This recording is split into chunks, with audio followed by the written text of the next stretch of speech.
जय श्री राम, जय बालाजी सरकार। नमस्कार दोस्तों, मैं सरिता शुक्ला अपने और आपके यूट्यूब चैनल पर आप सभी का स्वागत करती हूं और बालाजी से यह प्रार्थना करती हूं कि आप सभी लोग सकुशल अपने घर सुरक्षित हों।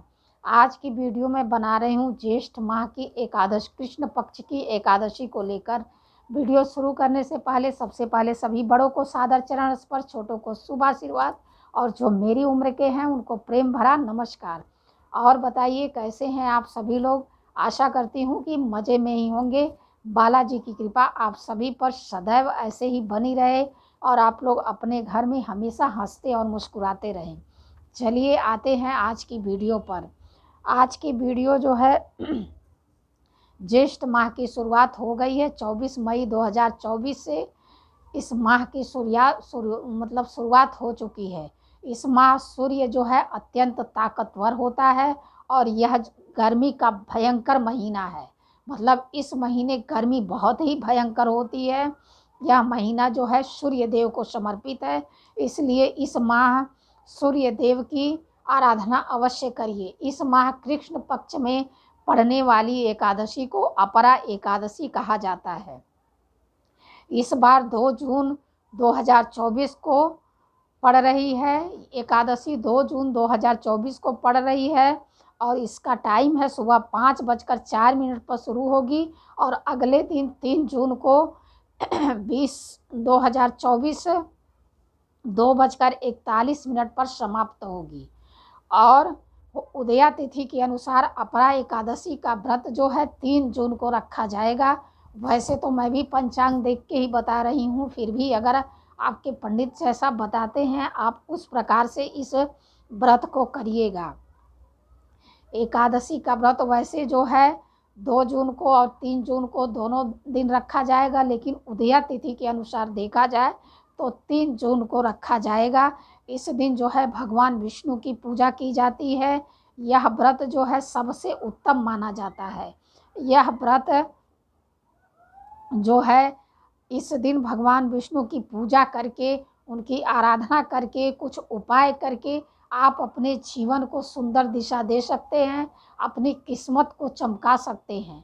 मैं आपको कुछ बड़े ही सरल से उपाय बताऊंगी, उसको करके आप इसका लाभ अवश्य उठाइए। मैं तो यही कहूँगी ज़्यादा से ज़्यादा लोग इस वीडियो को देखिए और जो मैं उपाय आपको बता रही हूँ इसको करिए। देखिए कोई ज़रूरी नहीं है कि हर कोई व्रत नहीं रख सकता, हर किसी से व्रत नहीं होता है।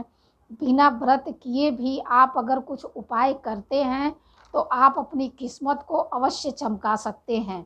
ऐसा नहीं, भगवान ने ये नहीं कहा है कि आप अपनी मेरे लिए जान दे दीजिए। हाँ, भगवान ने ये कहा है कि कर्म अच्छे करिए, इससे आपको लाभ मिलेगा। मैं आपको एक छोटी सी सुंदर सी कहानी सुना रही हूँ। मतलब एक राजा थे, तो उन तक ऐसे कोई बात पहुँची कि मतलब कोई ऐसा है कि जिसका मुँह देख लो अगर तो मुख देखने से उस दिन उस किसी को मतलब भोजन नहीं मिलता। जिस दिन उसका मुँह कोई देख लेता है उस दिन उस व्यक्ति को भोजन नहीं मिलता है। तो राजा ने कहा कि ठीक है, उस व्यक्ति को मेरे पास बुलाया जाए। तो राजा ने उस व्यक्ति को बुलाया। पूरे दिन मतलब सुबह सुबह राजा ने उस व्यक्ति का मुंह देखा और पूरे दिन राजा किसी न किसी काम में व्यस्त रहा और उस दिन पूरे दिन उसको भोजन नहीं मिला। शाम को राजा को बड़ी गुस्सा आ गई। राजा ने कहा कि भाई ये तो बहुत ही ऐसा व्यक्ति है, इसको मृत्यु दंड दिया जाए, इसको मतलब फांसी चढ़ा दी जाए। तो वो मतलब जो मनुष्य था बेचारा बहुत ही दुखी हो गया। राजा बोला कि क्यों, आप इसमें क्यों दुखी हो रहे हो भाई, तुम्हारा मुंह जो देख लेता है उसको भोजन ही नहीं मिलता। आज मैंने इसीलिए तुमको अपने पास रखा था कि देखो कैसे भोजन नहीं मिलेगा, लेकिन देखो आज मुझे पूरे दिन भोजन नहीं मिला। तब उस व्यक्ति ने एक बात कही जिसको सुनकर के राजा को बड़ी मतलब शर्मिंदगी हुई, आत्मग्लानि हुई। उसने क्या कहा, उसने ये कहा कि राजा साहब, मेरा मुख देखने से तो व्यक्ति को भोजन नहीं मिलता है, पर मैंने तो आज सुबह आपका मुख देखा था और आपका मुख देखने का फल मुझे ये मिला कि आज मुझे मृत्यु दंड मिल गया। तो इसलिए जो है कर्म अच्छे करिए, कर्म ही साथ जाता है। और कर्म अगर आप अच्छे करेंगे तो जीवन आपका वैसे ही अच्छा रहेगा। चलिए अब कुछ उपाय बता रही हूँ, इसको आप अवश्य कर लीजिए। व्रत करिए ना करिए, लेकिन ये उपाय करिए। उसके बाद जो है आप जो भोजन करना है उसके बाद भोजन करिए। हो सके तो इस दिन चावल मत खाइए, हो सके तो इस दिन सरसों का तेल मत खाइए, ये सब तो कर ही सकते हैं। सुबह जब स्नान करिए उसमें थोड़ी सी हल्दी अवश्य डाल लीजिए। एक मतलब चौकी पर पीला वस्त्र बिछाइए, उस पे लक्ष्मी नारायण की फ़ोटो स्थापित करिए और उसके बाद उनका जलाभिषेक करिए। अगर तस्वीर है तो ऐसे जल चढ़ा दीजिए, अगर मूर्ति है तो उसको एक थाली में रख के विधिवत उनका जलाभिषेक करिए। उसके बाद उनको साफ कपड़े से साफ करके फिर उनको स्थापित करिए। उसके बाद उन्हें पीला फूल चढ़ाइए, तुलसी दल अवश्य चढ़ाइए, धूप दीप अर्पित करिए, उनकी आरती करिए। उसके बाद उनको पीले रंग का प्रसाद अवश्य चढ़ाइए और उसके बाद वह प्रसाद जो है ज़्यादा से ज़्यादा लोगों में वितरण करिए, जितना हो सके उतने लोगों को वितरण करिए। और उसके बाद भी अगर आपकी कोई ख़ास कामना है और मतलब किसी ख़ास कामना की वजह से आप उनकी पूजा करना चाहते हैं तो आप एक काम करिए, 108 हल्दी की गांठ की माला बना लीजिए और पूजा करते समय अपनी वह कामना कहते हुए लक्ष्मी नारायण को वो हल्दी गांठ की माला पहनाइए और अपनी मनोकामना उनसे कहिए। और फिर 108 बार ओम नमो भगवते वासुदेवाय नमः, ओम नमो भगवते वासुदेवाय नमः इस मंत्र का जाप करिए। इस मंत्र का जाप करने के बाद उसके बाद आप लोग जो है जो पीला प्रसाद आपने चढ़ाया है वो स्वयं ग्रहण करिए, परिवार के सभी लोग उसको ग्रहण करिए और वो हल्दी की गांठ की माला जो आपने चढ़ाई है उसको उस दिन ऐसे ही रहने दीजिए।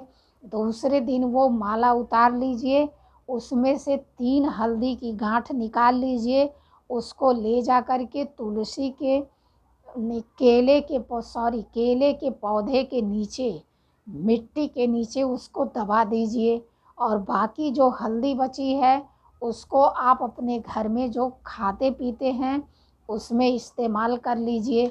अगर खाते पीते में नहीं करना है तो आप उसको पीस करके रख लीजिए और अपने नहाने के जल में रोज़ 1 चुटकी डाल करके उससे स्नान करना शुरू कर दीजिए। बस इस दिन यह उपाय करके आप देखिए, आपको जो है इसका परिणाम तुरंत देखने को मिलेगा। आप जिस खास कामना की वजह से ये उपाय करेंगे वह आपकी कामना अवश्य पूरी होगी। और यह जो है उपाय करने से, यह इस दिन भगवान लक्ष्मी नारायण की पूजा करने से सुख और सौभाग्य की प्राप्ति होती है, हर कार्य में सफलता मिलती है, धन से संबंधी समस्या होती है वो भी दूर होती है, सारे पापों से मुक्ति मिलती है।